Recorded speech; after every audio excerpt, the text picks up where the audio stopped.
পিছনে ক্যামেরা আছে না? এই ভাই পিছনে যাও না, এই তোমরা পিছনে যাও, ভাই পিছনে যাও না। নোবেল একজন প্রতিষ্ঠিত গায়ক, যে ইদানিং যাবৎ আমরা যেটা লক্ষ্য করছি তার বিরুদ্ধে অনেক অভিযোগ আসছে। বেদরগঞ্জ হেডকোয়ার্টারে প্রাক্তন ছাত্রদের পুনর্মিলনী অনুষ্ঠানে গান গাওয়ার কথা, এবং সে নিজেও কিন্তু অ্যাড দিয়েছে যে সে সেখানে যাচ্ছে, কাছে আসছে। তাকেও প্রচন্ড পরিমাণে মারপিট করে বাসা থেকে বের করে দিয়েছে। সে আমাদের কাছে অজস্র অভিযোগ করেছে। ব্যক্তিগতভাবে যেভাবে দেখছি যে আমি প্রথম থেকে বা আপনারা সবাই প্রথম থেকে ব্যক্তি নোবেল বা গায়ক নোবেলকে যেভাবে দেখেছেন, আমি তার সাথে সংসার করেছি। সে খুব ভালো একজন মানুষ ছিল এবং কোনো একটা কারণে কোনো একটা চক্রের মধ্যে সে পড়ে। আসসালামু আলাইকুম সুপ্রিয় দর্শক বন্ধুরা, কেমন আছেন সবাই? আশা করি সকলেই ভালো আছেন। দর্শক বন্ধুরা, ভিডিওটি অত্যন্ত গুরুত্বপূর্ণ, তাই ভিডিওটি না টেনে শেষ পর্যন্ত দেখবেন। দর্শক বন্ধুরা, বাংলাদেশের বেশ জনপ্রিয় কণ্ঠশিল্পী মাইনুল ইসলাম নোবেল, আর তাকে নিয়ে চলছে এখন ব্যাপক আলোচনা এবং সমালোচনা।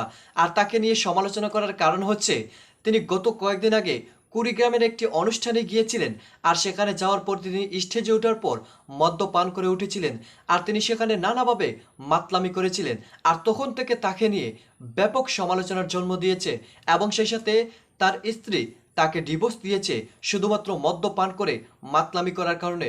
তো দর্শক বন্ধুরা, কিন্তু অন্যদিকে এবার মাইনুল ইসলাম নোবেলের উপর এমন কিছু অভিযোগ উঠেছে, আর যেই অভিযোগগুলো হচ্ছে তিনি অগ্রিম টাকা নিয়ে কনসার্টে যায়নি।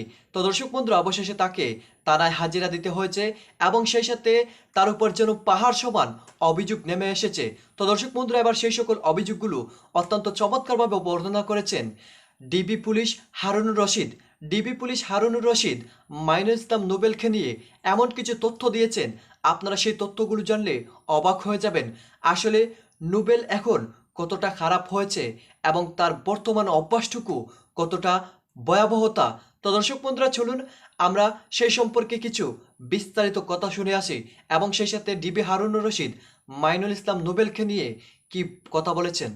তো দর্শক বন্ধুরা, অবশ্যই ধৈর্য সহকারে পুরো ভিডিওটি দেখবেন, তাহলে নোবেল সম্পর্কে পরিপূর্ণ ভয়াবহতা সেই সকল বিষয়গুলো বুঝতে পারবেন। পরবর্তীতে প্রোগ্রাম আমরা ওইখানে ক্লোজ করে দিলাম, আমাদের অনেক আমরা লাঞ্ছিত হয়েছি। হ্যাঁ, সেটা সত্য, টাকা এখনো দেওয়া হয়নি, বাট তাদের সাথে কথা হয়েছে যে তাদের টাকা দেওয়া হবে। এবং প্রথম একটি কথা হয়েছিল, তারাই বলেছিল যে আমরা ওখানে আরেকটি শো করে দেবো। তো যেই মামলার জন্য তাকে গ্রেপ্তারি পরোয়ানা করা হয়েছে, সেটা হচ্ছে গত 28 এপ্রিল শরীয়তপুরে ভেদরগঞ্জে একটি প্রোগ্রামের আমাদের আমন্ত্রণ করা হয়েছিল।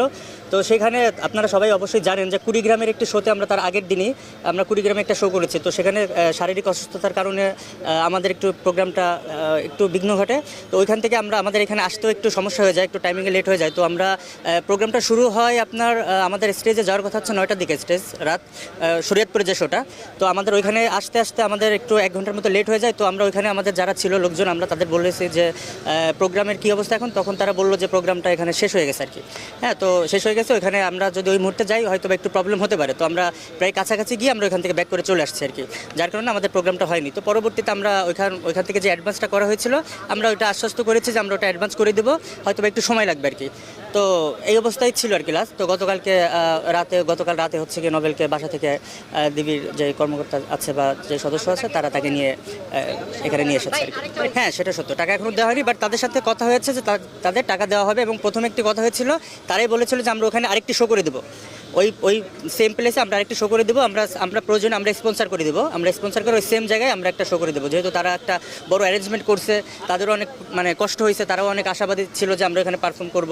তো সব মিলায়ে আসলে আমরাও ব্যাপারটার জন্য অনেক দুঃখ প্রকাশ করেছি। নোবেলম্যান টিমের পক্ষ থেকে আমি যে কথাটি বলবো, বিভিন্ন জায়গা থেকে বিভিন্ন ধরনের নিউজ বের হচ্ছে সেই কুড়িগ্রাম থেকে।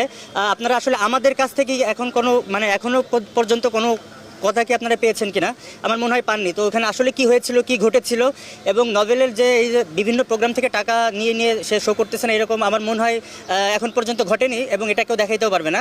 এইটাই লাস্ট, এইটাই ফার্স্ট ছিল যেটা শরীয়তপুরে ঘটেছে। এবং কুড়িগ্রামে যে প্রোগ্রামটা ছিল, কুড়িগ্রামটার প্রোগ্রামে সে শারীরিকভাবে অসুস্থ ছিল। এবং গান গাওয়ার জন্য আপনারা দেখবেন এই দেশে অনেকেই কিন্তু অনেক কিছু করে থাকে, আসলে অনেক কিছু হয়তো ফ্ল্যাশ হয় না, বাট তার ব্যাপারটা যেভাবে ফ্ল্যাশ হয়েছে হয়তো বা তাকে অনেক ভালোবাসে সবাই, বা যে কোনো কারণে এটা হয়েছে। এবং আমাদের আগে যে আপনি যে কথাটা বললেন যে আমরা আগে পরে হচ্ছে কি এইভাবে টাকা পয়সা নিয়ে হয়তো বা প্রোগ্রামে অ্যাটেন্ড করিনি, এরকম হয়তো বা কেউ এখন পর্যন্ত বলতে পারবে না যে এরকম কোনো ঘটনা ঘটেছে। নোবেল একজন প্রতিষ্ঠিত গায়ক, যে ইদানিং যাবৎ আমরা যেটা লক্ষ্য করছি তার বিরুদ্ধে অনেক অভিযোগ আসছে। বেদরগঞ্জ হেডকোয়ার্টারে প্রাক্তন ছাত্রদের পুনর্মিলনী অনুষ্ঠানে গান গাওয়ার কথা, এবং সে নিজেও কিন্তু অ্যাড দিয়েছে যে সে সেখানে যাচ্ছে, এবং তাদের কাছ থেকে 1,75,000 টাকা অগ্রিম টাকাও নিয়ে সে সেখানে যায় নাই এবং সেখানে হাজিরও হয় নাই। এবং যখন তার টাকা ফেরত চাওয়া হলো, সে টাকাও ফেরত দেবে না। পরবর্তীতে তারা একটি মামলা রুজু করেন মতিঝিল থানায়।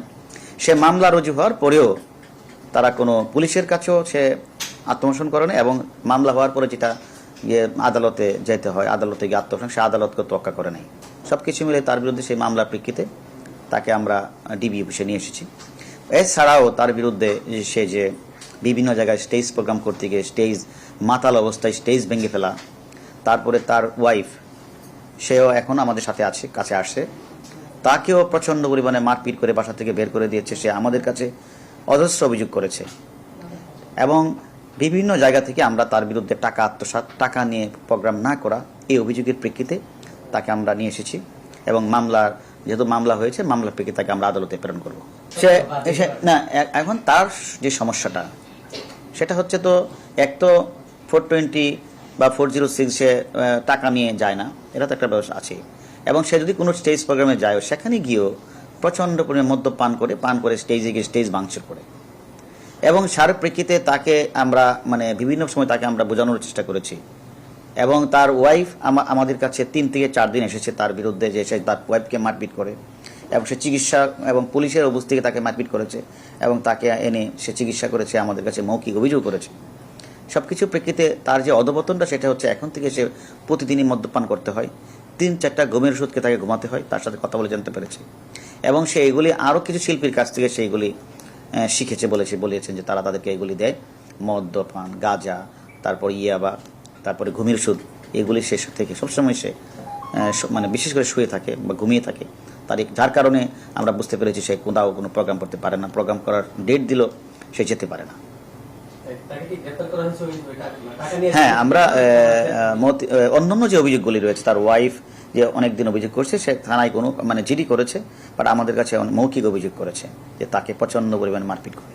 তাছাড়া সে বিভিন্ন জায়গায় যে সে টাকা নিয়ে যে সে প্রোগ্রাম করে না, সে অভিযোগ পেয়েছে। সর্বশেষ বেদরগঞ্জ হেডকোয়ার্টারের প্রাক্তন ছাত্র প্রলমিশনে গান গাওয়ার জন্য নোবেল যে টাকাটা নিয়েছিলেন 1,75,000 টাকা, সেটার প্রেক্ষিতে মতিঝিল থানা মামলা রুজু হয়েছে। এবং মামলার প্রেক্ষিতে সে যেহেতু আদালতে হাজির হয় না, পুলিশের কাছেও আসে না, সে প্রেক্ষিতে তাকে আমরা ধরে এনেছি এবং তাকে আমরা গ্রেপ্তার করেছি। এবং সে যে মদ্যপান করে, মাদক কোথা থেকে আনেন, সে কোথা থেকে এনে এগুলি পান করেন, কে তাকে এগুলি সাপ্লাই দেয়, এগুলি আমরা বের করব। আমরা তো পত্রিকাতেও দেখেছি, আপনারাও দেখেছেন, তার বাবা তার অধপতনের কারণে তার বাবা কিন্তু তাকে ত্যাজ্যপুত্র করেছেন, আমরা পত্রিকা দেখেছি। তার ওয়াইফকে সে প্রচণ্ড মারপিট করেছে, সে হাসপাতালে ভর্তি হয়ে চিকিৎসা নিয়েছে, জিডি করেছে, সেটাও আমরা দেখেছি।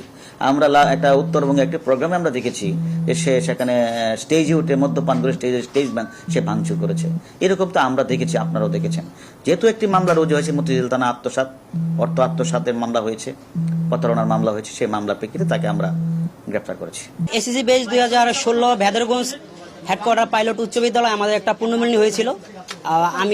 আমরা ছিলাম সেই পুণ্যমিলনী কমিটি। তো আমাদের পুণ্যমিলনী এবং একটা সাংস্কৃতিক সন্ধ্যা ছিল।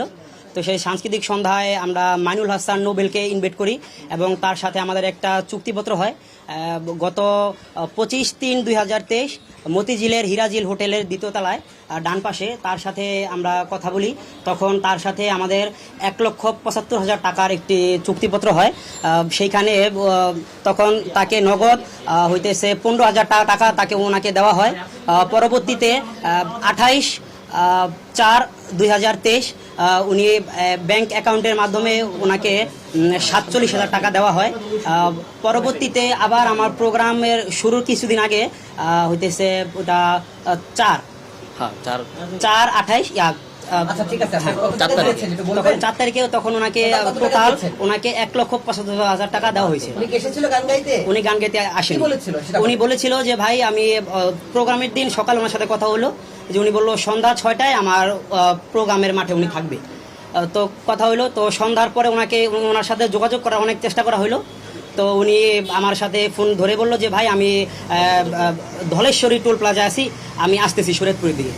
তো প্রায় ওই যোগাযোগ করার 1 ঘন্টা পরে ওনার সাথে আবার যোগাযোগ করার চেষ্টা করলো, ফোন অফ পাইলাম। তখন বাজে রাত 10টা। আমি আবার ট্রাই করলাম যে ভাই আমার তো মান ইজ্জত সব শেষ হয়ে যাচ্ছে, হাজার হাজার অডিয়েন্স আছে এখানে, তো আমার ইজ্জতের একটা প্রেস্টিজ ইস্যু হয়ে দাঁড়াইছে, আপনি কোথায় আছে সত্যি করে বলেন। উনি আমাকে বলে যে ভাই আমি যে শরীরপুর দিকে আসতেছি, আমার গাড়ি পাম্পসার, এই সেই বিভিন্ন উনি অজুহাত দেখাইলো।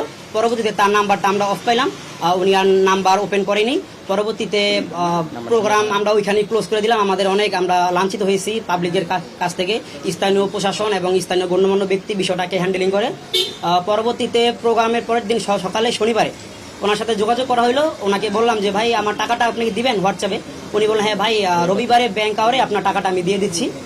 তো এরপরে ওনাকে সময় দেওয়া হলো, রবিবার চলে গেল। আমি আবার যোগাযোগ করলাম, উনি আমাকে আবার 7 দিন সময় চাইলো। পরবর্তীতে ওনাকে আবার 7 দিনের সময় দেওয়া হলো, তারপর উনি আমাকে আর রেসপন্স করতেছিল না।